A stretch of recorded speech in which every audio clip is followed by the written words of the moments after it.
Welcome to episode 2 of the Cyber-Snapshot. I can't believe we're on episode 2 already. It seems like just last week we started the first one.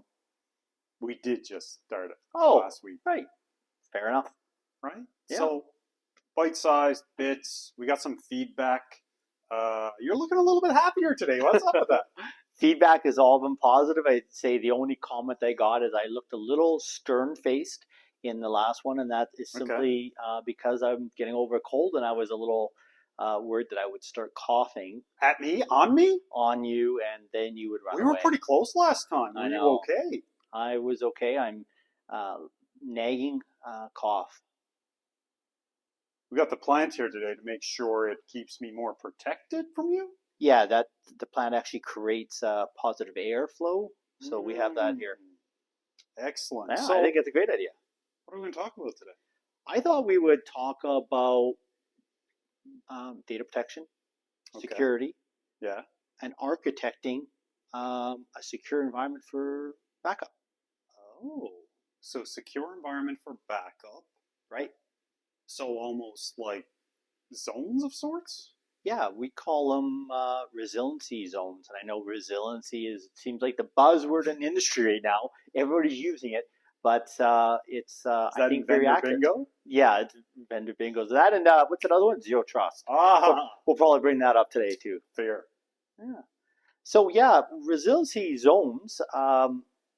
Good way of describing how we should divide up a backup environment into different zones, not putting everything in one box, putting all your eggs in one basket. So we take the backup environment, we put that in a zone, we put your storage in another zone, and then potentially with following the 3-2-1 rule, 3 copies of your data, 1 being production, 2 copies on different media, and 1 in a different location, resilient, supporting object storage or a copy, I should say, a secondary copy to a cloud target.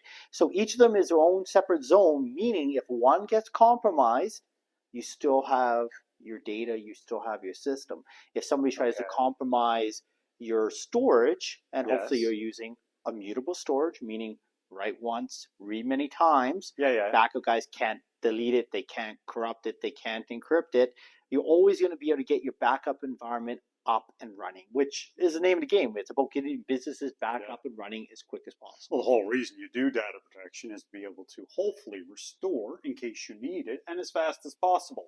So let me see if I get this. So what you're saying, you take an environment, you chop it up into separate zones where you have primary storage, your backup server, secondary storage, tertiary storage, the list goes on and on, whether that's cloud, hyperscalers, the super cloud. You can add a lot of different zones on, right? There's no limit to it. It's just how resilient you want your data to be in general. Okay, so once that all occurs,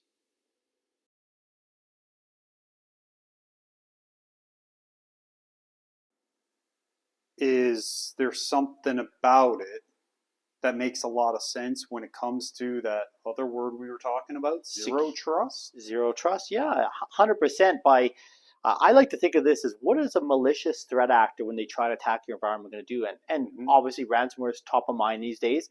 When they want to attack and affect your environment and get it and ransomware it, the very first thing they're going to do, or right before they're going to encrypt it, they are going to try to compromise your backup environment so you cannot recover. So they're going to try to get rid of that environment, and they're going to want to wipe your data. So if we can make sure that doesn't happen, we can always get back your data. You can always get a company back up and running. So we want to make sure that we make each of the different zones in your environment resilient, secure as much as possible. And if one of those zones gets compromised, hopefully our defense, the blue team side of the house, is seeing something happen. Or when a zone is completely compromised, they're going, hey, why can't we get access to this or this? Which now points out to everybody that, hey, something's happening. Let's look at everything else. So it buys us time. It buys us defenders time to understand something's happening. So when that all occurs in the different zones, and where zero trust comes into play, is, as an example, with Veeam being software defined.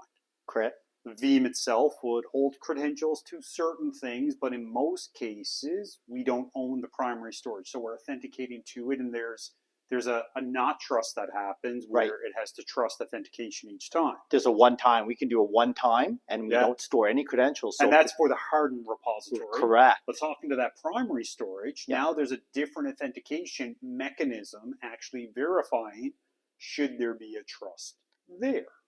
Right. Okay. So as we go into this, what is the best benefit for people doing this, besides of the fact that everything is isolated, right? Where have you seen it come into action best? I think it's that exact example. If somebody's trying to attack your environment, they can only get a little portion of it, and then your defense is kicked in, and they know something's happening, so that the defenders now can try to stop or prevent or stop that attack from moving any further. Okay, so this is a bite-sized Cyber-Snapshot. Is there anything else we want to cover off today?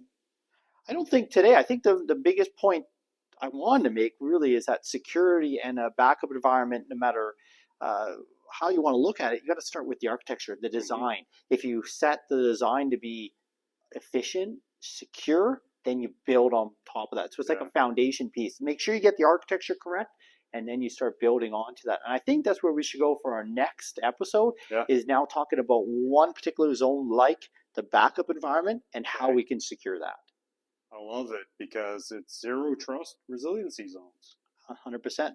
Okay, so episode 2, completion. Please do let us know if there's any other feedback.